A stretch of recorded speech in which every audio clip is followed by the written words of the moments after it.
सभी को नमस्कार। आप सभी का फिर से स्वागत है साधारण ब्याज के पार्ट 2 में। आज हम साधारण ब्याज के ट्री की बेस्ड क्वेश्चंस करने वाले हैं। पहले वाले वीडियोस में हमने उससे रिलेटेड कुछ फॉर्मूले और बेसिक क्वेश्चंस के ऊपर डिस्कशन किया था। आज हम करने वाले हैं ट्री की बेस्ड क्वेश्चन साधारण ब्याज के।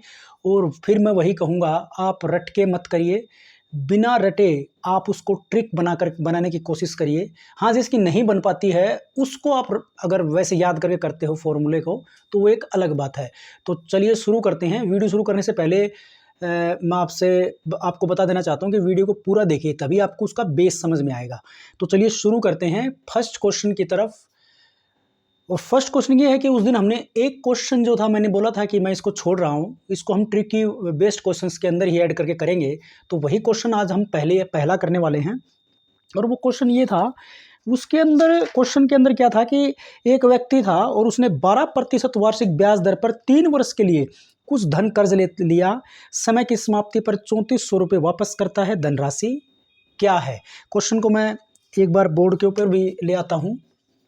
क्वेश्चन क्या है हमारा कि एक व्यक्ति 12% वार्षिक ब्याज की व्यक्ति है, कोई जल्दबाजी में लिखूंगा, व्यक्ति 12%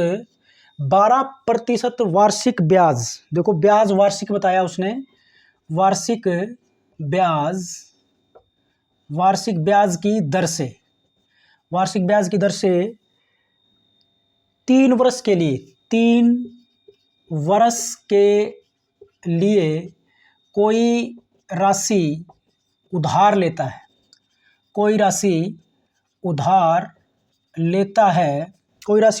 है, और समय की समाप्ति पर अंत में कितने रुपए देता है? समय की समाप्ति पर 3400 रुपये वापस करता है भाई। 3400 रुपये वापस करता है। धनराशि क्या है? वह धनराशि क्या है? प्रश्न को समझना जरूरी है, उसके अंदर क्या दिया गया है और निकालना क्या है। अगर उसका पता होगा तो हमारे लिए बहुत आसानी होगी। इसकी देखो, मैंने क्वेश्चन लिखा और बहुत सारे जो देखने वाले होंगे उनको दिमाग में एक ही सवाल आया होगा कि यहाँ पर तो सिर्फ मूलधन निकालना है जिसमें मिश्र धन दे रखा हो, और वो फार्मूला जो है, फार्मूले के बारे में सोचने लग गए होंगे। लेकिन मैं पिछले वाले वीडियोस में भी मैंने एक दो क्वेश्चन के बारे में बताया था, फार्मूले के ऊपर भी मैंने डिस्कशन किया था कि आप उसको फार्मूला मत बनाइए, फार्मूला बना के मत चलिए, प्रतिशत का यूज़ करिए। यहाँ पर भी आप प्रतिशत का यूज़ करके इसको हल कर सकते हो, बिल्कुल आसान है। आपको वो फॉर्मूला याद रखने की ज़रूरत नहीं है। तो देखो कैसे करेंगे। अब उसको आप तब दिमाग में आपके वो जो उसकी जो ट्रिक समझ लीजिए या जो मेथड है उसको आप तभी अप्लाई कर पाओगे जब आपको पता होगा कि आपके पास डाटा क्या दिया गया है और निकालना क्या है, तभी आप उसको कर पाओगे। तो देखिए क्वेश्चन के ऊपर ध्यान दीजिए। क्वेश्चन में कहता है कि 12%, एक तो ये दर है, दर हमारे पास है 12%, वार्षिक ब्याज की दर से 3 वर्ष, यानी कि टी का मान 3 वर्ष दे दिया, समय कितना है 3 वर्ष, कोई राशि उधार लेता है और अंत में 3400 रुपये वापस करता है। मतलब ये 3400 रुपये क्या है? ये मिश्र धन है। मिश्र धन क्या है? साधारण ब्याज लगा हुआ वो राशि है जो हमने या किसी व्यक्ति ने उधार ली थी और उसमें ब्याज ऐड करके, मिश्र धन के बारे में हमने जिक्र किया था, मूलधन यानी कि राशि के अंदर जो साधारण ब्याज है वो उसके अंदर जोड़ देंगे तो वो मिश्र धन बन जाएगा। साधारण ब्याज पर मिश्र धन, एक चक्रवृद्धि ब्याज पर भी मिश्र धन ही होता है वो, लेकिन हम कर रहे हैं क्योंकि साधारण ब्याज, तो हमारा साधारण ब्याज पर मिश्र धन है, पहले से ही उसने जिक्र भी कर रखा है। साधारण ब्याज की दर से इसमें लिख रखा है, वार्षिक ब्याज पर 3 वर्ष के लिए धनराशि कर्ज लेता है। धनराशि क्या है? मतलब साधारण ब्याज के ऊपर वो उधार लेता है कुछ पैसे, तो वही राशि निकालनी है। तो ये जो 3400 रुपये है ना, ये मिश्र धन है। मिश्र धन को ऐसे लिखते आए हैं हम, आप हिंदी में मिश्र धन लिख लो, कोई फर्क नहीं पड़ेगा। तो ये मिश्र धन है आपका। तो वही का वही बात है, ये मिश्र धन जो है, ये मिश्र धन, इसी के ऊपर ही हम फार्मूला बन जाएगा हमारा। और वो क्या बनेगा कि देखिए, आप एक स्टेप टू स्टेप चलिए कि हमारे पास ये नहीं है, ये निकालना है पी, यानी कि मूलधन हमें निकालना है पी। तो हमने जो फॉर्मूला बनाया था साधारण ब्याज का वो इसी के ऊपर बनाया था। तो सोचने वाली बात है कि मिश्र धन, देखो मिश्र धन अगर निकालना है तो ये जो P है मूलधन के ऊपर निकलेगा मिश्र धन, और कैसे निकलेगा, जो हमारी ब्याज की दर दे रखी है और समय दे रखा है उससे निकलेगा। तो ये जो मिश्र धन 3400 रुपये है ये 3 वर्ष का है और 12% की दर से है। तो 1 साल पहले से ही हम डिस्कस कर चुके हैं, अगर नहीं आया दिमाग में तो वही लगा लीजिए। साधारण ब्याज क्या होता है, प्रति वर्ष दर सेम रहती है, ब्याज पर ब्याज नहीं लगता है। तो 1 साल की दर अगर 12% वार्षिक क्योंकि दे रखी है, समय 3 वर्ष है, तो 3 वर्ष की जो दर है वो बढ़ करके 36% हो जाएगी, 12 गुणा में 3।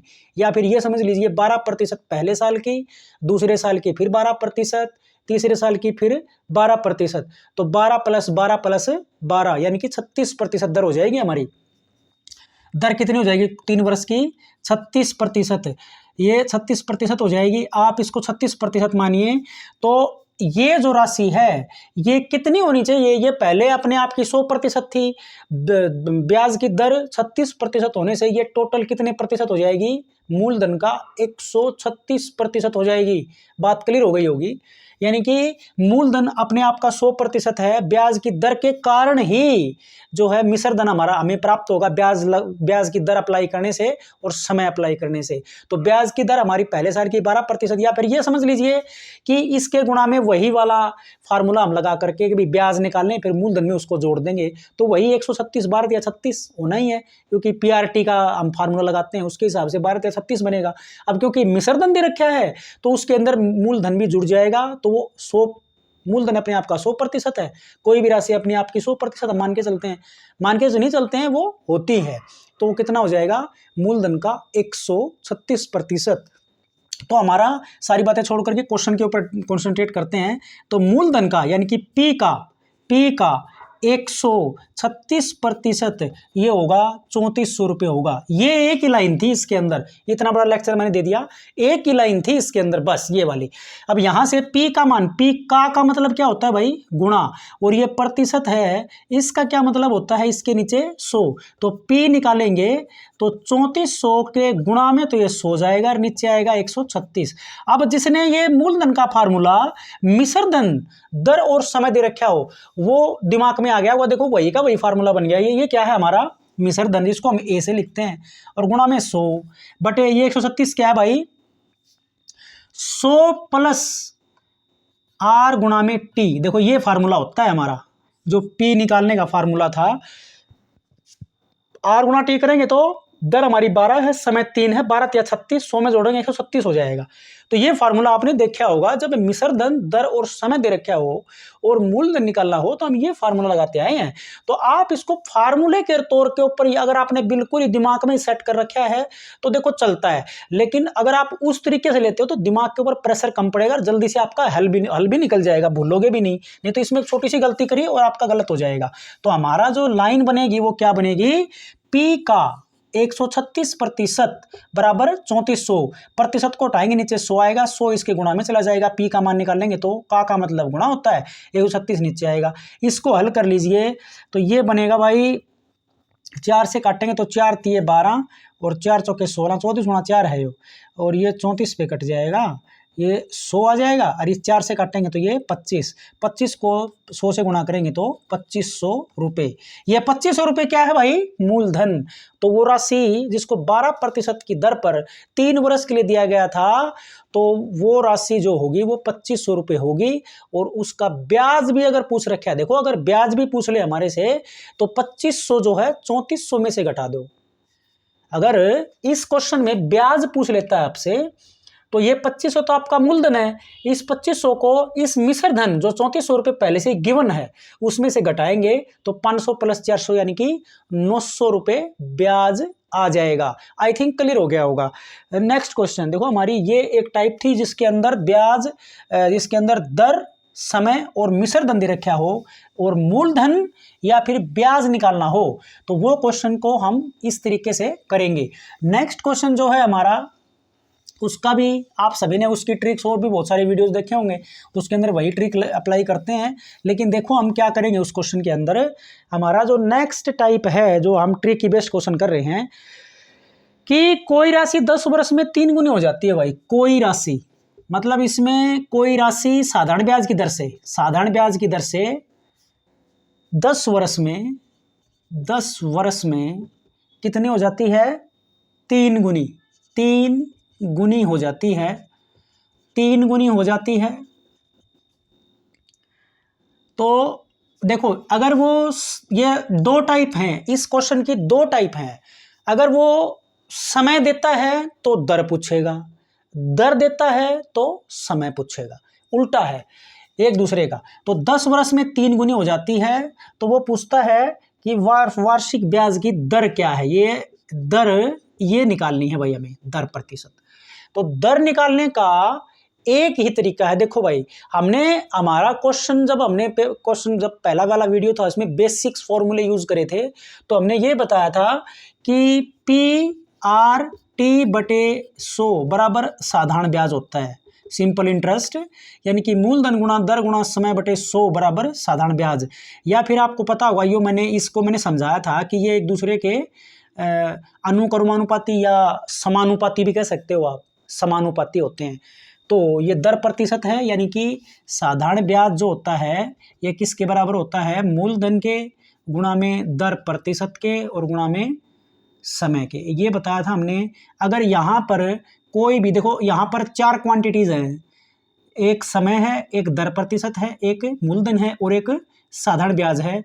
इनमें से कोई भी 3 दे रखे हों तो आप चौथा फाइंड आउट कर सकते हो। कैसे? साधारण ब्याज का तो सीधा ही है कि ये 3 चीज दे रखी हैं तो साधारण ब्याज तो निकल ही गया यहाँ से। आपका डिस्कस भी किया था, मैं दोबारा से कर रहा हूँ। अगर मूलधन निकालना हो तो साधारण ब्याज के, ये दर प्रतिशत थी, इसको हमने इसके नीचे 100 कर लिया था, तो साधारण ब्याज के गुणा में 100, और P निकालना है तो दर नीचे आ जाएगी और समय नीचे, ऐसे ऐसे कर रहे थे हम। अगर हमें R निकालना है तो साधारण ब्याज गुणा में 100 और बटे में ये दर निकालनी है, यानी कि R निकालना था, ये R यहाँ इस तरफ आ गया तो यहाँ पे समय गुणा में मूलधन आ जाएगा, और अगर समय निकालेंगे तो समय की जगह पे दर आ जाएगी। तो ये आपके दिमाग में ही होगा। तो ये इसी कोई भी आप इनमें से पूछ रखा है, जैसे आप उसने दर पूछा या फिर समय पूछा या फिर मूलधन पूछा, तो वो आप आसानी से कर सकते हो। लेकिन मैंने जिक्र किया कि अगर 10 वर्षों में, देखो यहाँ पर समय दे रखा है, 10 वर्ष में 3 गुनी हो जाती है, और वो किसी दर प्रतिशत के ऊपर 3 गुनी 4 गुनी 5 गुनी बोलेगा, तो वो हम इसी फार्मूले से निकालेंगे। और कैसे निकालेंगे? देखो, आप इसको, एक है ट्रिक इसकी, लेकिन हम इसको इस ट्रिक के तौर के ऊपर, इसको याद करने के तौर पे नहीं लेंगे उस ट्रिक को, हम उसको बेसिक तौर के ऊपर कैलकुलेशन पे लेंगे। एक लाइन का क्वेश्चन है। देखो, 10 वर्ष में 3 गुनी हो जाती है, दर निकालनी है। दर का फार्मूला क्या है? देखो, मैं एक बार दर के ऊपर चला जाता हूं, यानी कि R का फार्मूला क्या है? R का फार्मूला है भाई साधारण ब्याज, यानी कि SI गुणा में 100 बटे नीचे क्या आएगा इसके? मूलधन, यानी कि P गुणा में समय। देखो, ये फार्मूला था हमारा दर का निकालने का फार्मूला। इस लाइन से, ये वाला जो हमारा बेसिक फार्मूला है, इससे अगर हम दर निकालेंगे तो दर का फार्मूला ये बनेगा। तो ये फार्मूला इस पर अप्लाई अब करना कैसे है? अब इसमें साधारण ब्याज क्या है, मूलधन क्या है और समय क्या है, ये बात आती है। तो इस क्वेश्चन में वो कहता है कोई राशि 10 वर्ष में 3 गुना होगी। मतलब 3 गुना होगी, इसका मतलब पहले वो 1 गुना थी। 3 गुना तभी होगी ना भाई। पहले, जैसे उदाहरण के लिए, पहले वो 100 रुपये थी, अब वो 10 वर्ष के बाद में 300 रुपये होगी। तो आप 100 मान के भी कर सकते हो, और ना सबसे आसान है 1 रुपया मान लो उसको। अगर वो राशि 1 गुनी, यानी कि 1 रुपया थी, तो 10 वर्ष में वो 3 गुना होगी। देखो, मैं एक बार लिखूंगा, ये आपको वैसे कैलकुलेशन में जाना नहीं है, सिर्फ समझना है कि माना कि हमारा मूलधन था ना, वो 1 रुपया था शुरुआत में, 10 वर्ष के बाद में 3 गुना हो गया, यानी कि अब वो राशि कितनी होगी? मैंने, मतलब ये मिश्रधन हो गया, मतलब ए आ गया, ये 3 रुपये, 3 गुना का मतलब 3 रुपया हो गया। तो ब्याज निकाल लेंगे इससे हम, साधारण ब्याज क्या होगा? 3 में से 1 घटा लेंगे, मिश्रधन में से मूलधन घटेगा तभी तो ब्याज आएगा। तो ये कितना बन जाएगा? 2 रुपये। ये क्या आ गया? 2 रुपये हमारा ब्याज। तो आपने देखा होगा, इसकी ट्रिक ये बताई जाती है कि n कितने गुना हो जाती है, उसमें से 1 घटाओ और गुणा में 100, और अगर दर निकालनी है तो नीचे समय और समय निकालना है तो नीचे दर। यहाँ पर मूलधन का देखो, हमारे फार्मूले में तो मूलधन भी है, तो मूलधन का जिक्र क्यों नहीं करता वो, क्योंकि हम यहाँ पर मूलधन को 1 रुपया मान के चलते हैं, तो लिखने की जरूरत नहीं है। 100 मानेंगे तो 100 से ऊपर वाले 100 से वो कट जाएगा, तो भी वही बात आ जाएगी। 300 से कट जाएगा, मान लिया वो 3 गुना हो जाएगी तो, या 200 से कट जाएगा। तो यहाँ पर हम अगर इस फार्मूले के ऊपर बेस्ड होकर के इस प्रश्न को सोचेंगे तो आपको ये फार्मूला n-1 वाला रटना नहीं पड़ेगा कि n-1 गुणा में 100 बटे में दर निकालेंगे तो नीचे समय, समय निकालेंगे नीचे दर। तो वो क्यों है, इस बेस में अगर आप जाओगे तो दिमाग में स्थायी रहेगा वो। तो यहां पर साधारण ब्याज आपका कितना बनेगा, साधारण ब्याज 2 रुपये बनेगा। 2 गुणा में 100 बटे मूलधन 1 रुपया। अब 1 रुपया तो लिखने की जरूरत ही नहीं है नीचे, क्योंकि उससे कोई फर्क नहीं पड़ने वाला। हालांकि लिखना चाहो तो आप लिख सकते हो। तो 1 और गुणा में समय कितना था, 10 था, तो नीचे 10 कर दिया। तो 2 से काटेंगे, 2 5 10 और ये कटेगा 20 पे, तो दर आएगी 20% वार्षिक। मैं क्या कहना चाह रहा हूं, आपको समझ में आया होगा कि फार्मूला हमारा वही है दर निकालने का, या फिर आगे समय निकालने का भी क्वेश्चन होगा हमारा। तो मैं एक नेक्स्ट क्वेश्चन और लेके देख लेता हूं, इसका आपको और क्लियर हो जाएगा। जैसे अगले वाले क्वेश्चन में कहता है कोई धनराशि 12 वर्ष में, देखो अब की बार यहां पर क्या दे दिया, 12 वर्ष में कितनी हो जाती है भाई, 9 गुनी। ये 3 गुनी की बजाय कितनी हो जाती है, 9 गुनी हो जाती है। अच्छा एक बात और है, यहां पर आपने दर निकालनी तो आप मूलधन भी निकाल सकते हो उसके बाद में आपका मूलधन भी आ जाएगा, ठीक है ना। तो एक ये क्वेश्चन नेक्स्ट लेते हैं। कोई राशि 12 वर्ष में 9 गुनी हो जाती है, साधारण ब्याज की दर क्या है। कोई राशि कितने वर्ष में, 12 वर्ष में। इसमें भी समय दे दिया, 12 वर्ष में 9 गुनी होगी।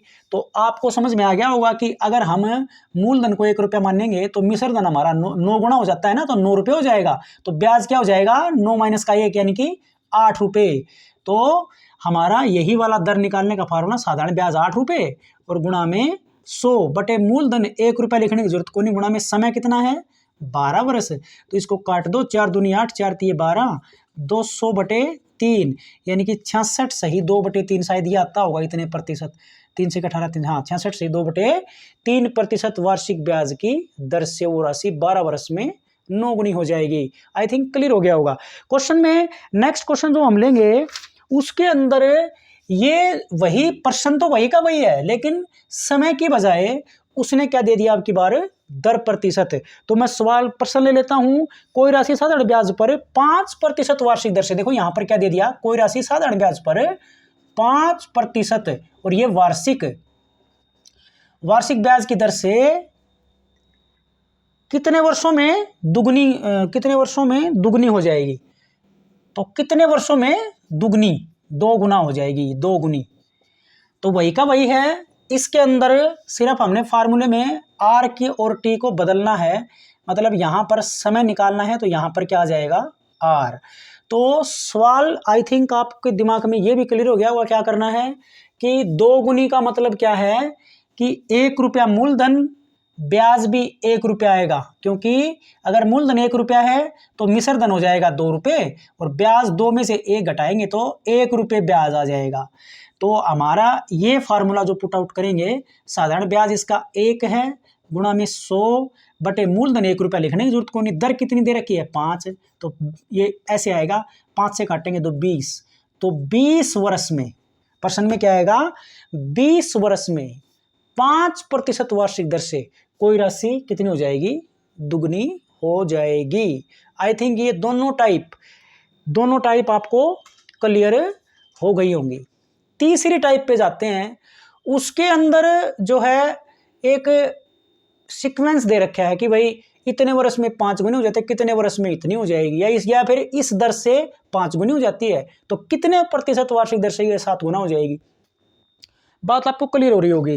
क्वेश्चन में क्या कहता है, देखो मैं क्वेश्चन ले लेता हूं। हमारा जो क्वेश्चन है अगले वाला वो क्या है कि एक साधारण ब्याज की दर पर एक राशि 5 वर्ष में 3 गुनी हो जाती है। भाई देखो क्या कहता है यहां पर, देखो मैं यहीं पे लिख देता हूं टाइम बचाने के लिए। 5 वर्ष में कितनी हो जाती है भाई, साधारण ब्याज की राशि, कोई राशि 3 गुनी हो जाती है। ये कितनी हो जाती है, 3 गुनी हो जाती है। कितने वर्ष में 5 गुनी हो जाएगी, मतलब ये कितने, इसके नीचे क्या लिखोगे, कितने वर्ष में कितनी क्या हो जाएगी, 5 गुनी हो जाएगी। इसका भी ट्रिक आपने वो बहुत सारे वीडियोज में देखा होगा, ट्रिक आपने इसका दे रखा है, वो बराबर रख लेते हैं। लेकिन वो क्यों रखते हैं, बात ये है क्यों रखते हैं। देखो इस क्वेश्चन में क्या कहता है, राशि साधारण ब्याज पर 5 वर्ष में 3 गुनी हो जाती है, तो कितने वर्ष में 5 गुनी हो जाएगी। तो यहां पर कॉमन चीज क्या है, यहां पर बदल क्या रहा है, राशि तो नहीं बदली, समय अलग अलग है। 5 वर्ष में 3 गुनी बनेगी तो जाहिर सी बात है 5 गुनी के लिए समय और ज्यादा चाहिएगा उसको, ठीक है ना। लेकिन एक चीज यहां पर कांस्टेंट रही जिसमें कोई बदलाव नहीं आया, और वो है दर प्रतिशत। दोनों ही स्थिति में दर प्रतिशत बराबर। तो हमने जो पहले की 2 टाइप करी हैं वही वाला टाइप बनेगी, लेकिन दोनों में दर प्रतिशत बराबर रखनी पड़ेगी। सिर्फ इतनी सी बात है। देखो क्वेश्चन में क्या कहता है कि पहली स्थिति में जो दर है वो R% होगी, मान लिया दूसरी स्थिति में भी R% होगी। और हमने दर का फार्मूला यहां से सीखा था कि वो क्या था कि साधारण ब्याज के गुणा में 100 और बटे मूलधन गुणा में यहां पर पहला समय T1, दूसरी स्थिति में भी दर वही रहेगी, साधारण ब्याज गुणा में 100 बटे मूलधन और गुणा में यहां पर D2। तो यहां पर बदलाव क्या आया, अगर ये दोनों चीजें दोनों ही दर हैं तो क्या हम इनको बराबर नहीं ले सकते, सिंपल इंटरेस्ट गुणा में 100 साधारण ब्याज और बटे P गुणा में T2, क्या ये दोनों स्टेप बराबर होंगे ना। तो ये बराबर बनेंगे तो हमारा क्या बनेगा, ये P से तो P कट जाता है, साधारण ब्याज से साधारण ब्याज कट जाएगा, तो क्या बचा 100 बटे T1 बराबर 100 बटे T2। तो ये साधारण ब्याज हमें नहीं काटना चाहिए अभी, क्योंकि इसकी कंडीशन बदल सकती है।